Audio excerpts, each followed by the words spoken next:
Hello guys, this is Kenneth and I'm a nurse here in London, and welcome back to my channel, It Can Be Your Adventures.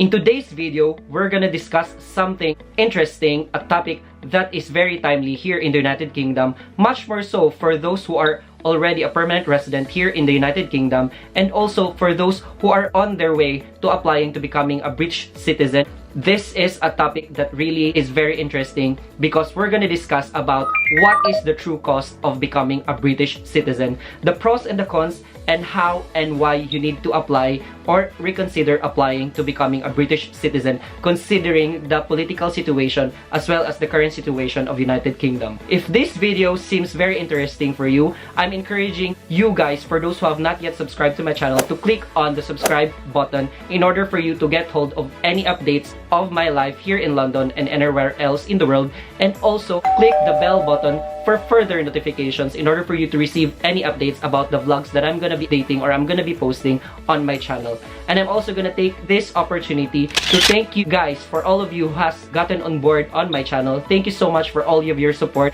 because you guys are the main reasons of why I continue doing the things that I love doing in my channel. You guys rock. Thank you very much for all the love and support.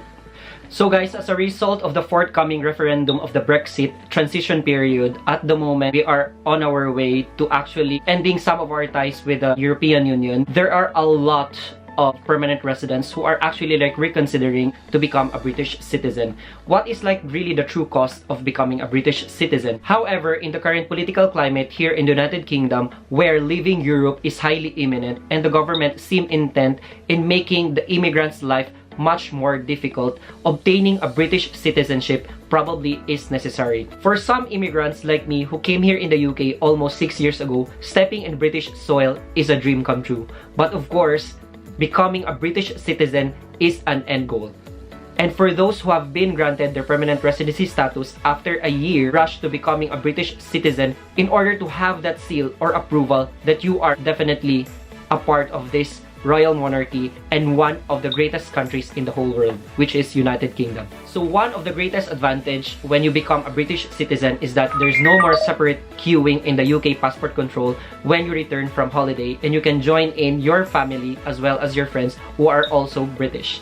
So this is actually one of the main reasons why a lot of permanent resident status holders here in the United Kingdom wanted to become British citizens, because there will be ease and comfort when you queue in for the passport control. In saying all of that, in the last 5 years that I was living here in the United Kingdom, I actually experienced a lot of hassle in queuing whenever you return from holiday, and then you have to go on a separate line, separate from the British passport holders, and also even in the EU passport holders, and also those who don't hold any EU passports or any British passports, you are separated on a different line. Somehow you came from a country that is probably less stronger than these countries. Much more so if you have a very weak passport like myself. I came from a country in Asia wherein our passports are not that strong as compared to passports here in Europe. It will be so difficult because you'll be scrutinized with a lot of questions at times when you go for travel if you hold a passport that is not part of the EU or European Union as well as the United Kingdom. So one of the benefits of being a British citizen is that there will be no separate queue for you when you return from travel. Another advantage as a British citizen is that there is freedom of movement for work and travel in any European Union member states. Although United Kingdom ceased to be part of the political institutions connected with the European Union, there is still freedom of movement for all citizens, as well as their rights remain unaffected. So even though we are not part now of the European Union, we are still granted permission using the British passport to pass through 61 European countries up until now. So that's still an advantage for you guys if you are a British citizen. Another advantage of being a British citizen is that being a British citizen, if you commit a crime here in the country, as a British citizen, you cannot be deported for any crimes that you commit in here. Unlike with foreign nationals who commit a crime here and are subject to 12 months imprisonment, they are automatically subject to deportation. They're very, very strict here in the United Kingdom in terms of committing a crime, or if you commit a violation, whatever rules or regulations there is stipulated in this country, then there is an equivalent punishment that the government will impose on you on that.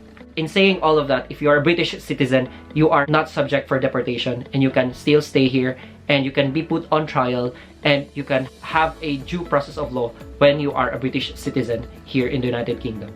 Another very important advantage if you are a British citizen is that you cannot lose your permanent residency status if you are a British citizen. Unless if you're out in the UK for more than 2 years at a time, you will probably be deemed to lose your permanent status. You can be refused permission at a very shorter period of absence if the immigration officers considers that you no longer have desire to live here in the United Kingdom. Guys, there you go. Those are some of the advantages if you become a British citizen. And now, if we have the advantages, we also have the disadvantages if you become a British citizen. And one of the major disadvantages is that some of the countries don't allow dual citizenship. So, if you are applying for a British citizen, just make sure, or actually check if you are allowed to hold a dual citizenship. There are some countries who don't allow dual citizenship like Malawi, Nepal, Japan, Netherlands, and even Indonesia, and some other countries that don't allow dual citizenship. So you have to really reconsider if you really wanted to become a British citizen, considering the country of your birth or origin, if they allow you to become a dual citizen.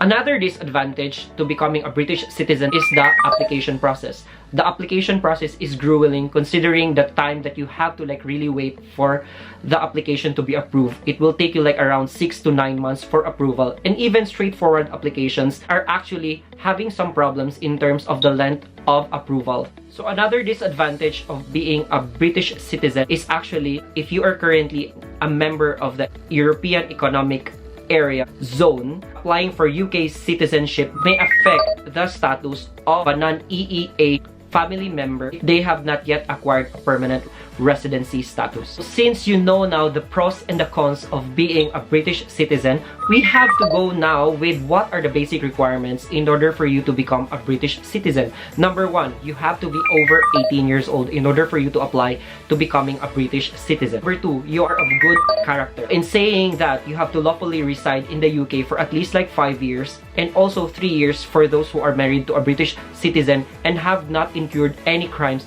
or violated any rules or regulations while residing here in the United Kingdom. Number four, you have held an indefinite leave to remain status for at least 12 months before you apply for your British citizenship. Next is that you were in the UK physically for at least 5 years before the date of application on the Home Office. Next, you have spent no more than 90 days outside the UK before you apply for your British citizenship in the Home Office. Next, you have not spent more than 450 days outside the UK in the last 5 years while holding your indefinite leave to remain status. Next, but not the least, is that you satisfy the knowledge of language and life requirements wherein you need to take the Life in the UK test, which is a very, very important or essential part of your British citizenship application. So apart from the basic requirements, there is also what we call a good character requirement. The good character requirement is aimed at ensuring that while you are living here in the United Kingdom, while also holding your permanent residency status, you have been a law-abiding citizen of this country. So in specific, the Home Office actually will take into consideration if you have any issues on non-payment of taxes, including VAT, including council taxes, or even income tax return. We'll also look into pending prosecutions, deception in previous immigration applications if there is any, criminal convictions, terrorism and war crime charges, illegal entry, assistance in illegal migration, and even evasion of immigration control. If anyone who was found guilty of committing all of those charges while living here in the UK, you are prevented for a successful application for at least 10 years. So guys, we've actually discussed the pros and the cons of being a British citizen, as well as the basic requirements and the good character requirements that is needed for you if you wanted to become a British citizen. And now what's in store for you. Would you still consider applying to become a British citizen for those who have held a permanent residency status here in the United Kingdom? If you will ask me, of course I will, because this is the end goal. As I said, stepping in British soil is a dream come true, but getting that British citizenship is a goal that you have in mind since you came here in the UK. And also, I've given you the advantages and the disadvantages of being a British citizen, and considering the political climate that is currently faced by United Kingdom in terms of their ties with the European Union, then that probably will prompt you to actually consider your application for British citizenship. And so guys, that ends our vlog for today. I hope you learned something from this vlog, and I hope that this vlog has shed some light for you to weigh the pros and the cons in your British citizenship application. If you have some comments and suggestions, you can put it on the comment box, and I will be happy to respond to all your comments and suggestions. So guys, until then, if we made this discussion fun and exciting, it can be your adventures. Bye!